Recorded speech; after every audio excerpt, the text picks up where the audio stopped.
Buenos días. El día de hoy vamos a seguir con el tema de lo que es el trastorno límite de la personalidad, porque es bien importante que comprendamos un poquito más lo que son las emociones, cómo sienten las personas que están teniendo este trastorno, para que los podamos identificar, para ver si alguien que conocemos cercano, quizás tus hijos o tus hermanos, o tú mismo lo puedes estar sufriendo, entonces busques esa ayuda y te acerques a los profesionales. Y bueno, habíamos platicado que este trastorno límite de la personalidad es una afección de salud mental.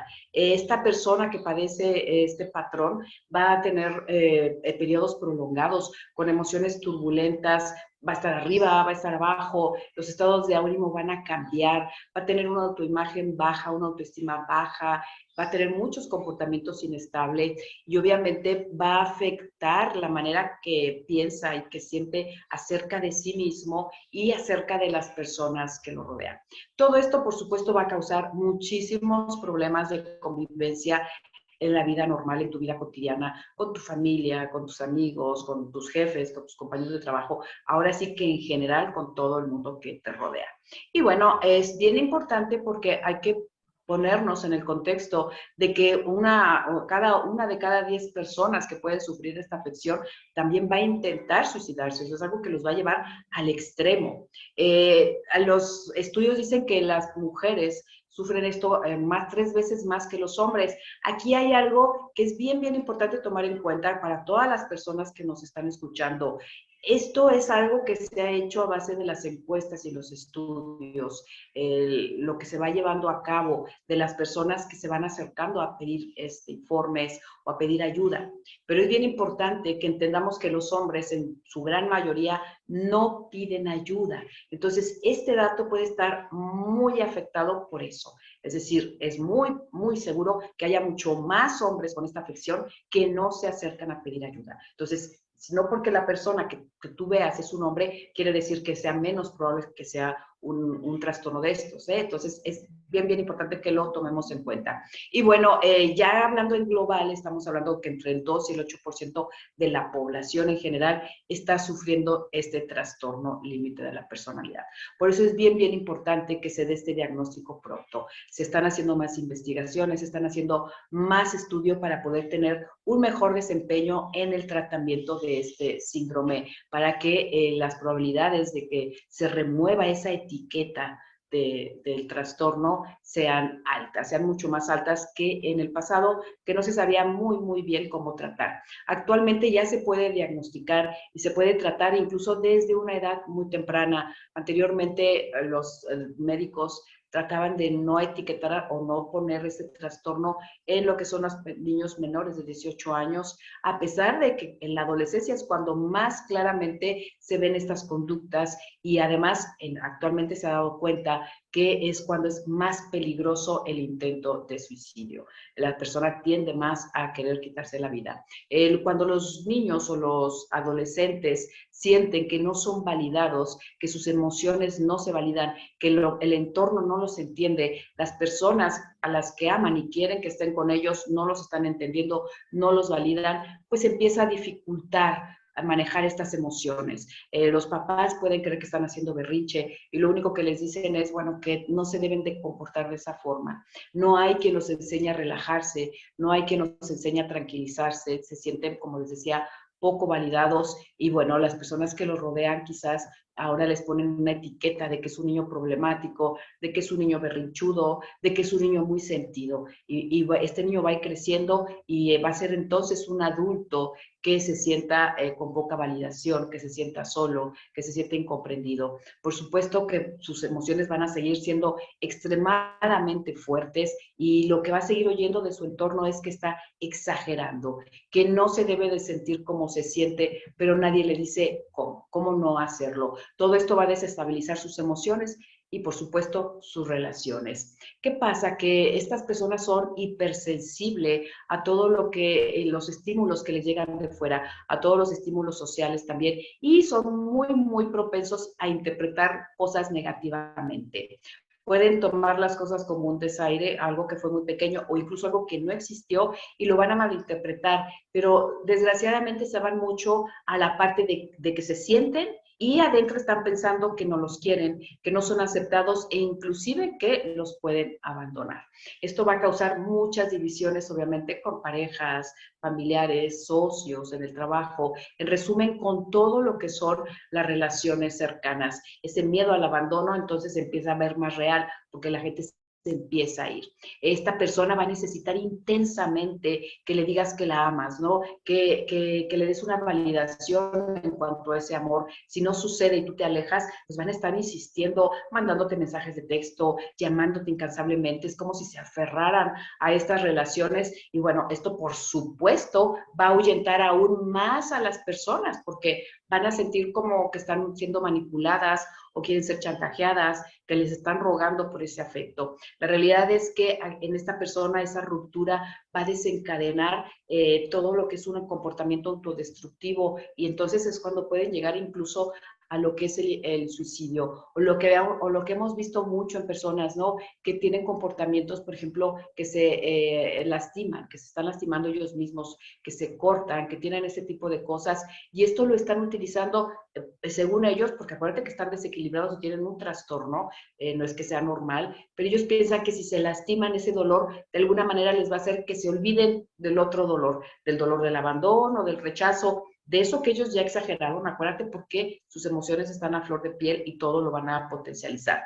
Lo que va a pasar y que es peligroso en este caso es que de verdad su atención se vaya hacia el dolor que se está causando físicamente, por ejemplo, y entonces de alguna forma su cerebro les va a avisar para la siguiente vez que cuando tengan una ruptura o que tengan un dolor de este tipo, se lastimen, se autolesionen para como que, según ellos, equilibrar esa parte. ¿Qué sucede en este caso? Es necesario que se descubra qué emoción están tratando de neutralizar con esas lesiones que se van a infligir ellos mismos para poder realmente tener una estrategia de reemplazo, es decir, algo que no sea que te lastimes, que sea mucho más seguro y que además te sea útil para realmente equilibrar esas emociones. Esta persona no se siente validada, pero por fuera la gente la ve como alguien manipulador.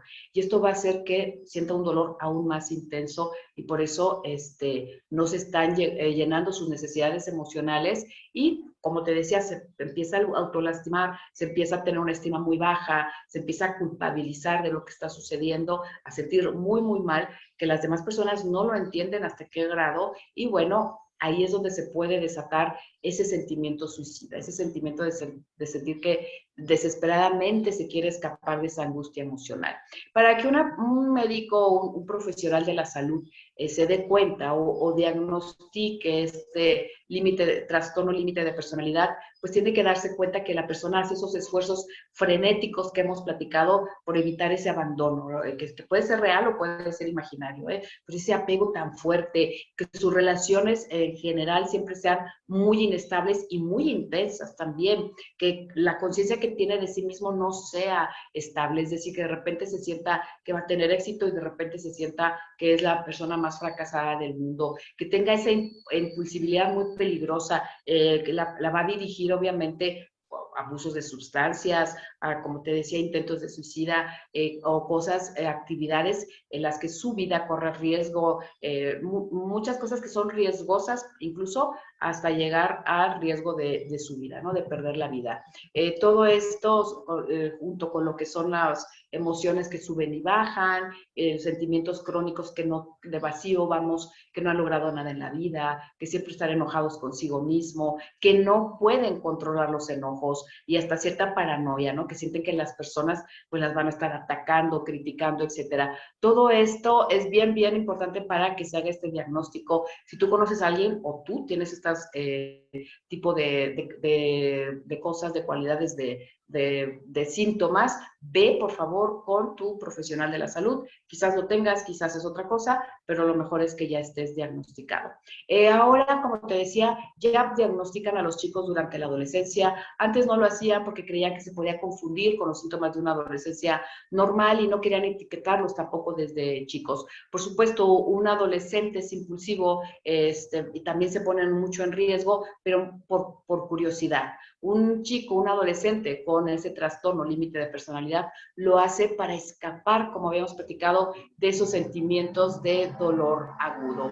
Entonces hay que trabajar con esto, hay que llevar a los chicos lo más temprano que se pueda, si lo estás identificando, o si tú ya eres un adulto, acércate de todas maneras, porque los estudios son muy, positivos en cuanto a los resultados. Por ejemplo, revelan que estos pacientes que son tratados durante 12 años, por ejemplo, totalmente se quita esa etiqueta, es decir, ya tienen un comportamiento normal, funcional, pueden estar bien activos con los demás, con sus relaciones estables, etcétera. En el 74% de los casos, estos participantes ya no tienen esos síntomas después de 6 años, ¿eh? O sea, el estudio fue durante 12, pero durante los primeros 6 años se terminaron los síntomas y se mantuvieron bien, no recayeron. Solamente un 6% recayó después de los 6 años, pero básicamente los que siguieron con estas terapias y todo no recayeron. Es un porcentaje muy elevado y es algo muy positivo, porque antes te diagnosticaban esto y se sentía